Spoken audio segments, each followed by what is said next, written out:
그대를 안고 어디든 갈게.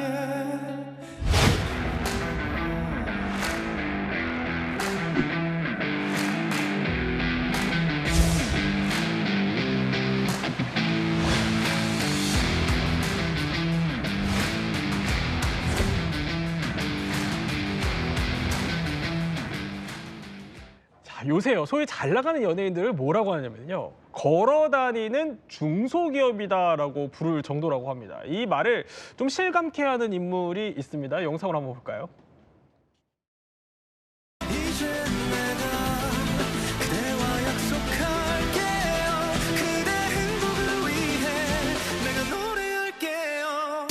아, 그대 위한 멜로디와 그댈 담은 가사들과 그대 마음 알아줄 수 있는 목소리로 노래할게요. 자, 바로 국민 히어로 임영웅 씨 빼놓을 수 없죠. 아니, 최근에 그 임영웅 씨의 경제 지표를 분석한 기사가 있더라고요. 아마 아빠의 음악 보시면서 미소 짓는 분들 많으셨을 것 같은데요. 예. 실제로 아까 걸어다니는 중소기업 했는데 네. 이게 진짜 비유적 표현이 아닙니다. 실제로 맞습니다. 그래요? 지난해 네. 코스닥에 신규 상장된 기업들 평균 매출이 550억이거든요. 네. 그런데 임영웅 씨가 올린 매출이 콘서트를 통해서 올린 매출이 1,000억 원이 넘는 것으로 대충 추산이 됩니다. 그래요? 이게 예. 그냥 한 게 아니고요. 전 세계 공연업계 표준 분석 모델인 총소비자 지출이라는 게 있어요. 네. 이렇게 과학적인 방법을 따져서 티켓 매출 봤더니 한 412억 나왔고요. 그래요? 굿즈가 또 잘 네. 팔립니다. 175억 나왔고요. 여기에다가 아까 걸어다니는 중소기업한테는 자기 지적재산권 IP가 있고 영화 수익 200억 정도 되고요. 또 광고, 음원 수익이 있지 않겠습니까? 300억 합치니까 1,087억 원. 그렇군요. 지난해 신규 상장된 코스닥 기업보다 매출액이 더 큽니다. 그래요. 아, 그렇게 또 비교를 해주시니까 정말 걸어다니는 기업이다 이 말이 딱 맞아 떨어지는데, 홍 기자, 근데 이 문화산업 전반이라고 해야 될까요? 여기에 임영웅 씨가 끼치는 영향력도 사실 어마어마하잖아요. 어마어마합니다. 왜 그러냐 하면 2024년에 실제로 임영웅을 주제로 해서 학회가 열렸어요. 학회가? 그 학회를 열면서 이유를 밝혔습니다. 임영웅은 하나의 어떤 신드롬급의 인기 정도가 아니라 사회 문화 현상, 문화 자체가 됐다 하면서 이렇게 진지한 연구에 주목하는 이유를 밝혔는데 그 네. 얘기는 뭐냐 하면 사실 지금 우리가 100세 시대잖아요. 그런데 50대 이상, 60대 이상 분들이 수명만 길어졌지 만약에 놀거리가 없다면, 즐길 문화가 없다면 굉장히 이게 사회적인 문제가 될 수 있어요. 그렇죠. 우울해질 수 있거든요. 그런데 2030들이나 아니면 심지어 10대, 20대가 누리는 팬덤 문화인 줄 알았는데 50대, 60대, 70대, 80대 분들이 티켓을 예매하고 또 공연장에 가고 굿즈를 사고 말하자면 조공 여러 가지 임영웅 씨가 이제 광고를 해 어머 나 저걸 사야지. 그런데요 단순히 뭐 커피 한 잔 이런 게 아니에요. 자동차가 나와도 그 자동차를 살 수 있는 경제력도 있는 네네. 거죠. 이런 식으로 되면서 저는 모든 50 이상, 60 이상의 분들의 정신적인 건강을 아주 증진시켰다. 행복하게 했다. 우리의 모든 매일매일을 행복하게 하고 있기 때문에 충분히 학회의 연구 대상이라 할 만합니다. 그러니까 스타를 따라서 뭐 물품을 구매하고 뭐 이런 현상이고, 이건 조공이랑 조금 다른 또 개념이다라는 거 저희 짚어드리겠습니다. 근데 자, 이렇게 설명해 주시는 것처럼 최고의 또 가수 한 명이 어떻게 보면은 이제 뭐 경제, 사회 문화까지 문화산업 전반을 이제 좌지우지하고 있다고 해도 과언이 아닌데, 사실요 그 임영웅 씨 이전에도 대한민국 엔터 산업의 지형을 바꾼 시대의 거인들이 있었습니다. 잊으라 했네 잊어달라 했는데 아직 나는 너를 사랑하고 있나 그젠간 나를 위해 꽃다발을 전해주던 그 손을 못 잊을 그리움 이거 그 소녀 데려간 세월이 미워라. 바로 나훈아 씨, 조용필 씨입니다. 이 두 분도요, 또 임영웅 씨까지 해서 세 분이 특별한 또 공통점이 있습니다. 바로 뭘까요? 세 분의 공통점은 대한민국 국민 가수라는 겁니다. 이 중에서 일단 가장 큰 형님, 먼저 우리 원조 국민 가수 가왕 나훈아 씨 얘기를 해보면 60년 가까이, 거의 한 59년 정도 됐나요? 이 가수 생활을 해오면서 은퇴를 했음에도 여전히 나훈아 선생님이 가왕 자리를 유지하는 그 비결이 뭘까요? 사실 지난 주말에 그 최백호 씨가 데뷔 50주년 콘서트를 했어요. 근데 여기서 이 나훈아 씨와 조용필 씨 노래를 불렀어요. 그러면서 이 노래를 부른 이유를 뭐라고 했냐면 이들이 이렇게 장수하는 비결이 있더라. 네. 본인들이 스스로 자기 얘기를 작사하고 작곡하니까 본인 몸에 딱 맞는 옷을 스스로 맞춰 입으니까 이렇게 오랜 시간이 가도 네. 변함없이 사랑을 받고 있는 것 같다. 이제 이런 얘기를 하셨는데 제가 그 말에 공감하기 때문에 소개를 해드리고요. 또 하나는 음악뿐이 아닙니다. 저도 나훈아 씨 콘서트 가봤지만 그 나이를 초월해서 그냥 그 인간적 매력 그리고 남성으로서의 매력이 뚝뚝 흐르고요. 네. 또 있어요. 데뷔 초를 보면 이분 노래 고향역 뭐 물레방아 도는데 이게 뭐냐면 그때 당시에 우리가 이 청년분들이 다 서울로 고향을 떠나서 일하러 왔잖아요. 네. 왔는데 한강을 봐도 서울의 한강을 보면서도 고향 생각을 하고 고향역을 생각하고 고향에 있는 물레방아 생각을 하고 특히 홍씨 고향에 계신 어머님이 그립고 이런 정서를 대변했기 때문에 사실 남진 씨가 먼저 데뷔를 했는데 남진 씨 천하가 오래 갈 거라고 생각했어요. 그런데 어떤 도시적인 프린스 같은 남진 씨와 전혀 다른 네. 이 시골 총각 같은 나훈아 씨가 딱 등장해서 남자뿐 아니라 이 묻 여성들의 마음을 훔쳤고 네. 그 처음 팬클럽 가입한 분들이요. 지금 60년 아니라 앞으로 40년이 더 가도 본인이 살아계시기만 한다면 저는 나훈아 씨를 사랑할 거라고 생각합니다. 또 어떻게 보면 당시 그 시대상을 좀 건드렸다라고도 볼 수 있는 거네요. 자, 이런 나훈아 씨의 노래들은요. 그런데 경제적으로 한번 보면 이 경제적인 측면에서 상당히 중요한 의미를 갖는다고 합니다. 일단 지난해 그 은퇴 콘서트에서 이런 발언을 했어요. 발언을 한번 볼까요? 자, 제가 세계 가수 중에 직접 작사 작곡해서 부른 히트곡이 제일 많다라는 건데, 자, 이게 좀 산업적으로 보면 큰 의미가 있나요? 사실 히트곡이 많다라는 건 저작권료가 상당할 거다라고 예상해 볼 수 있겠죠. 지금 나훈아 씨가 발표한 곡이 무려 2,600여 곡 정도 된다라고 합니다. 그런데 그 가운데 자작곡이 1,200여 곡이고요. 와, 이 가운데 한 개 히트만 나와도 성공한 가수인데 나훈아 씨는 히트곡이 150여 곡 됩니다. 150여 곡. 이러다 보니까 네. 연간 저작권료면 한 6억 정도로 추정이 되고 있습니다. 특히 가수의 저작권 같은 경우에는요, 사후 70년까지 보호가 됩니다. 그러니까 나훈아 씨가 사후에도 단순 환산했을 때 순수 네. 저작권료만 420억 원의 매출을 죽어서도 올린다라고 생각하시면 될 것 같아요. 그래요. 사후 70년까지 또 보호가 된다라는 점까지 짚어주셨는데, 자, 그러면 나훈아 씨 얘기를 해봤다면 또 다른 국민 가수 키워드로 뜬 우리 조용필 씨 얘기도 빼놓을 수 없죠. 영상 하나 볼까요? 보일 듯이 보이지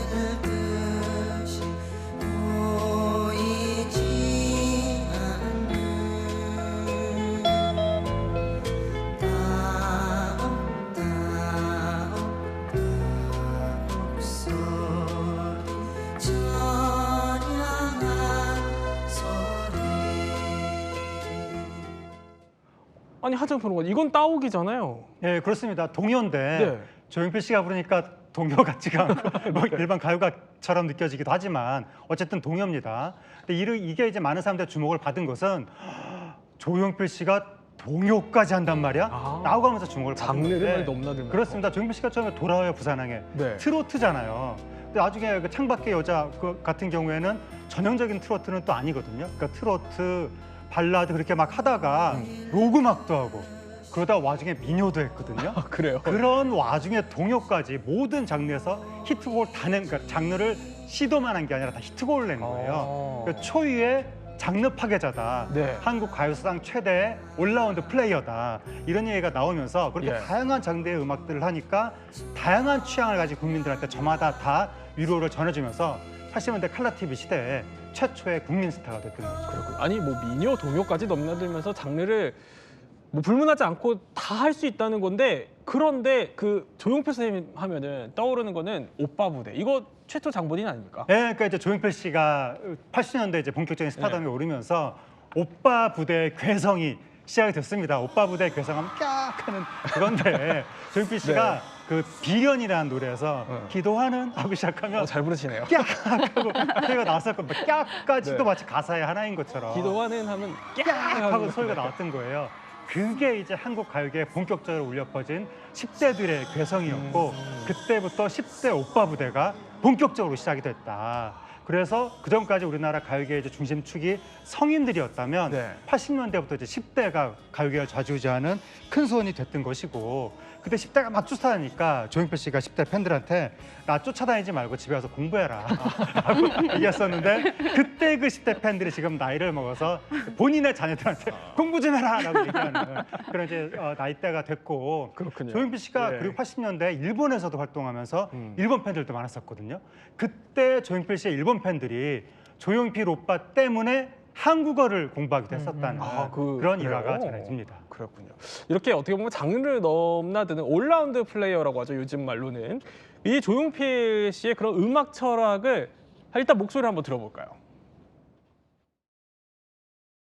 노래하는 걸 좋아해야 되고 또 음악이 좋아야 되고 또 장르에 대해서도 다양하게 들어야 되고 계속 배워야 된다고 생각합니다.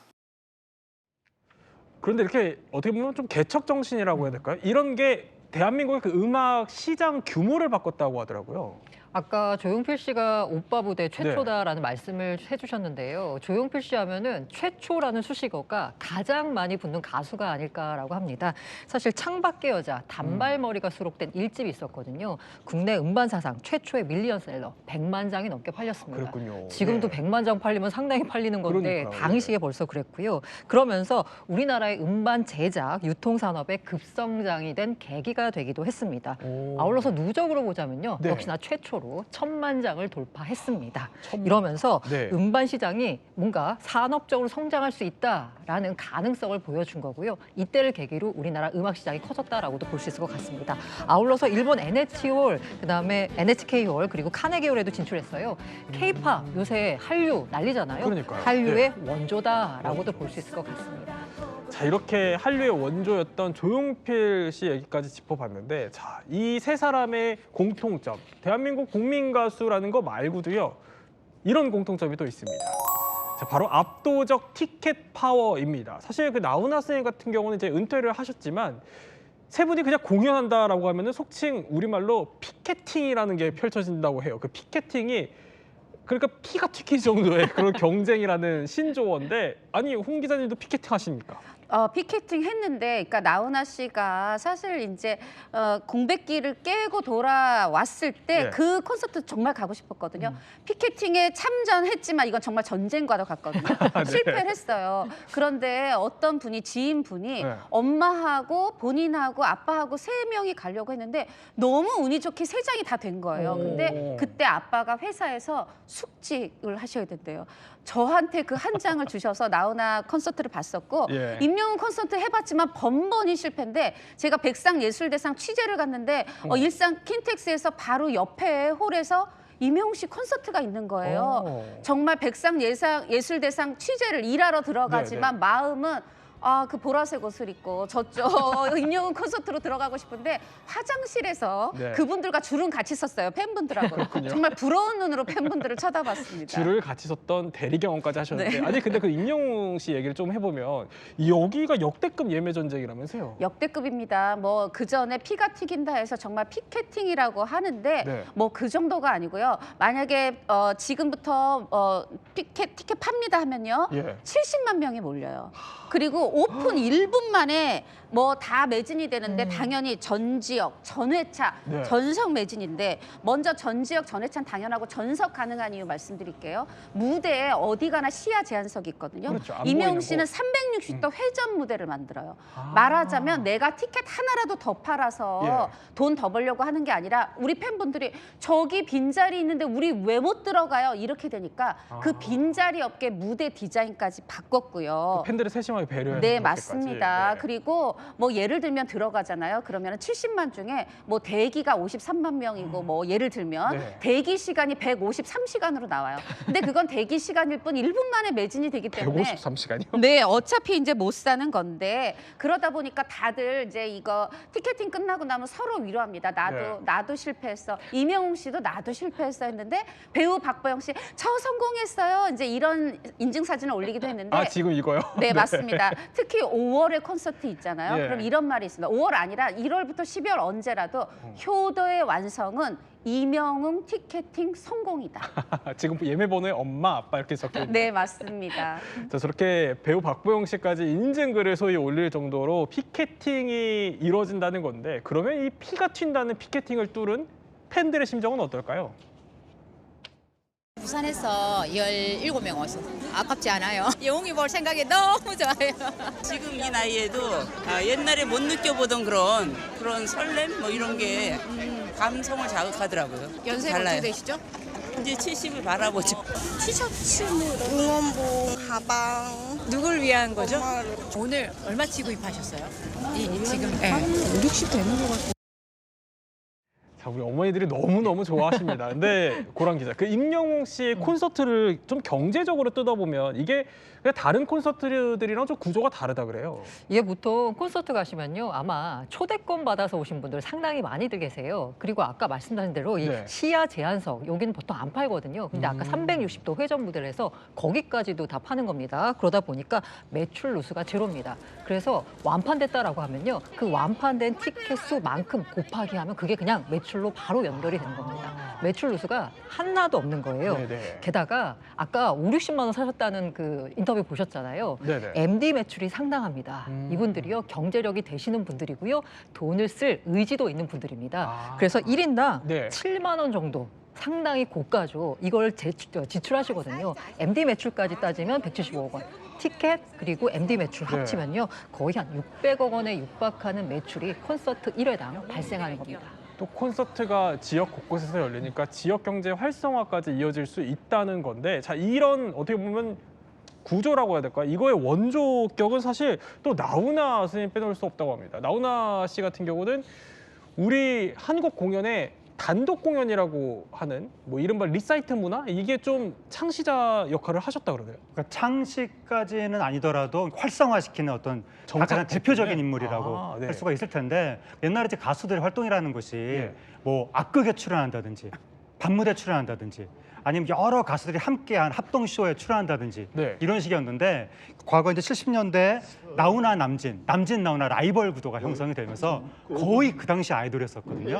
그때 팬들이 내 가수의 노래만 듣고 싶다 이런 목소리가 자꾸 네. 나오니까 결국 개인 그 단독 공연 그 리사이트를 이 두 사람이 하게 됐던 것이고, 옛날에는 사람들이 왜 이렇게 유리창들을 깼는지 유리창이요? 뭐 보러 가서 사람들이 뭐 많이 몰리면 유리창이 많이 깨졌었거든요.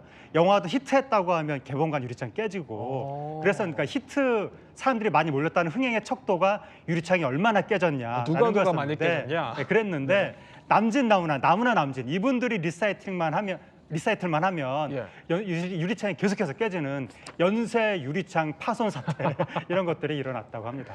특히 나훈아 선생님 콘서트 같은 경우는 뭐 죽기 전에 꼭 봐야 되는 공연이라고 불릴 만큼 그 퀄리티라고 해야 될까요? 그게 굉장히 또 압도적이라고 하는데, 자, 그 무대 연출부터 뭐 기획까지 보면은 하나하나 뭐 안 챙긴 게 없을 정도라고요. 맞습니다. 나훈아 씨가 굉장히 완벽주의인데 노래 작사 작곡할 때뿐이 아니라요. 네. 무대에 뭐 연습할 때부터 해서 음향 체크 하나, 밴드 연주 하나, 조명 하나 이런 거 챙기는 거, 뭐 안무 챙기는 거 다 기본이고요. 본인 옷에도 굉장히 진심인데 옷, 네. 예전에요. 그 다이아몬드 1070개를 옷에 단 거예요. 이게 캐럿으로 550캐럿. 말하자면은 작은 다이아가 아니라 0.5캐럿짜리 1070개를 옷에 단 겁니다. 근데 이런 옷을 한 적도 있고요. 또 뿐만이 아니라 이게 지금 30년 전인데 이제 이런 무대를 꾸미고 옷을 꾸미는데 재료비가 10억이 든 적도 있다 그래요. 그러면 지금으로 치면 30억 이상. 근데 그래서 그때 당시 아라기획, 이 끝까지 이제 아라기획을 이제 운영을 했는데, 이렇게 공연을 많이 하고 이러는데 왜 돈을 못 벌어라고 하는데, 본인 얘기는 저는 티켓 받는 만큼 다 그대로 공연했습니다. 이 얘기를 무대 위에서 해요. 근데 그러다 보니까 사실 영화도요, 굉장히 이번에 휴민트 개봉하고 있는데 이렇게 관객을 위해서 온 정성을 스태프가 다하며 감동받거든요. 나훈아 씨 콘서트를 보면 노래 말할 거 없고 안무 말할 거 없지만 1부터 100까지 다 숨결이 완벽하게 준비돼 있으니까 관객으로서는 대접받는 느낌입니다. 아니 그러면 조용필 씨는요 빼놓을 수 없잖아요 공연 또. 네.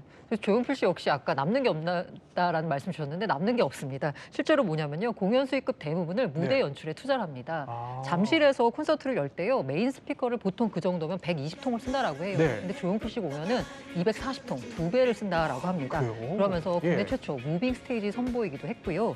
그리고 이 스텝을 굉장히 많이 고용합니다. 야외 경기할 때는 야외 콘서트 할 때는 한 1,000명, 그리고 실내는 300명 정도 충분하게 스태프를 고용해서요.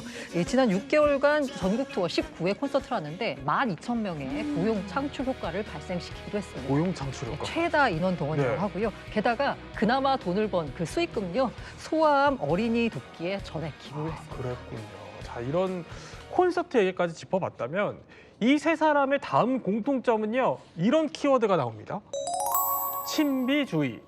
자 일단 나훈아 쌤 얘기를 하면 얼마나 신비주의냐면 아니 데뷔 연도를 몰라요? 데뷔 연도를 모릅니다. 왜 그러냐면 데뷔 연도를 보통 1966년 천리길로 시작했다 그러는데 네. 이거에 대해서 사실 의문을 제기하는 분들이 많거든요. 사실은 1968년 내 사랑이다 이렇게 얘기하는데 실제로 본인 콘서트에 제가 가서 들어보니까 본인이 절대 시작 연도에 1966을 쓰지 않더라고요. 지금은.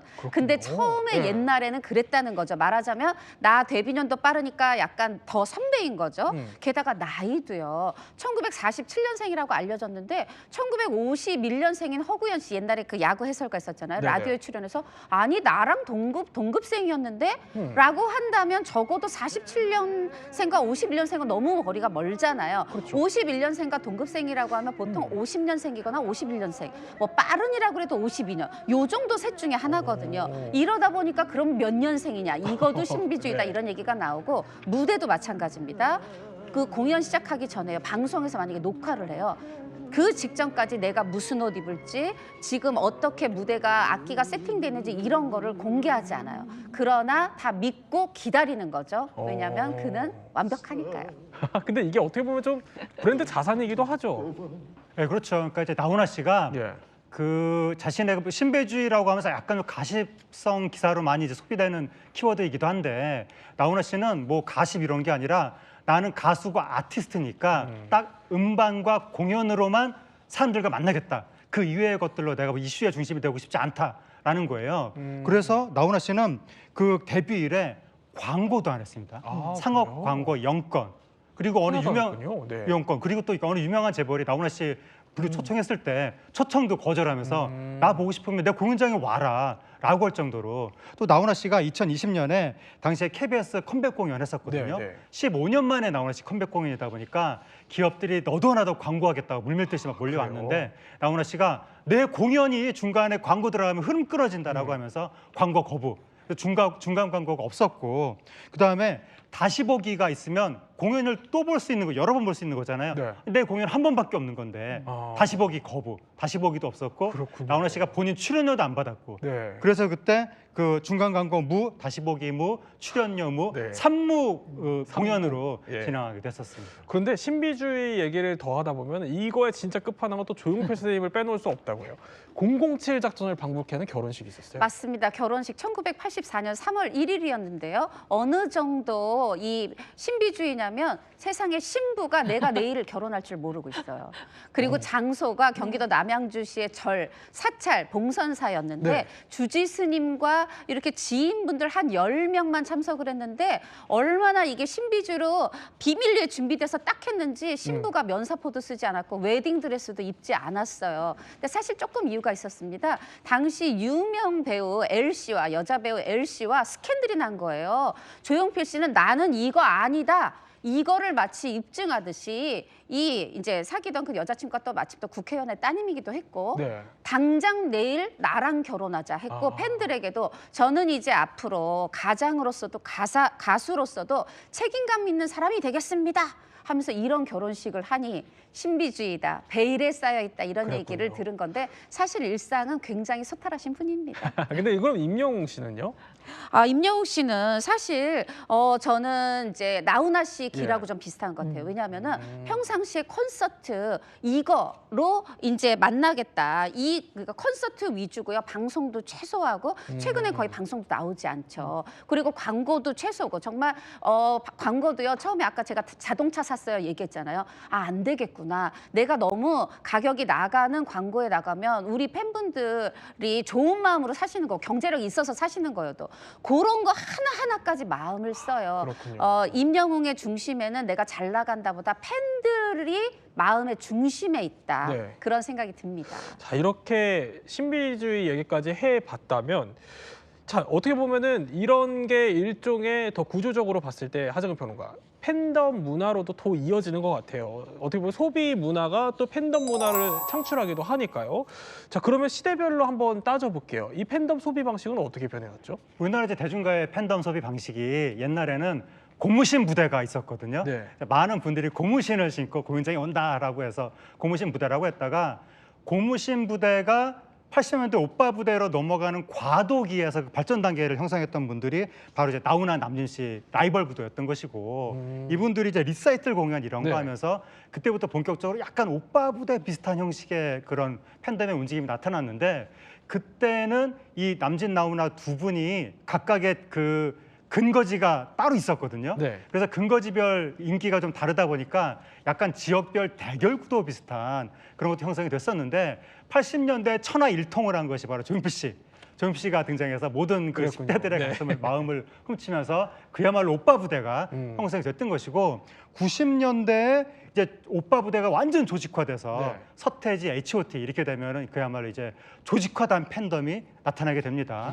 그러다가 최근 들어서는 오디션 전성 시대가 열리면서 오디션에서는 이제 내 스타를 내가 키운다. 네. 양육형 팬덤, 양육형. 참여형 팬덤 네. 이렇게 나타나게 되면서 그 이제 총화 중에 한 명으로 등장한 것이 임영웅 씨가 되는 것이죠. 지금 그런데 이 임영웅 씨의 팬덤 같은 경우는 아니 사회적인 비용을 줄여준다 이런 분석까지 나오더라고요. 이건 무슨 얘기죠? 그 임영웅 씨의 주력 팬덤층이 아마 60대가 아닐까 하는데요. 이분들은 58세대라고 불립니다. 올드 피플 위드 액티브 라이프인데 이분들 같은 경우에 젊었을 때 사실 능력이 있어도 사실 바깥일은 남자가 책임지고 여성은 가정에서 육아를 책임져 왔던 분들입니다. 그런데 이분들이 키워왔던 그 아들, 딸들이 다 집을 떠나는 거예요. 그래서 빈집 증후군에 상당히 시달리고 있는데 근데 이분들이 임영웅 씨를 1등 스타로 만들고 네. 이분과 함께 선한 영향력을 행사하면서 성취감을 얻는 거죠.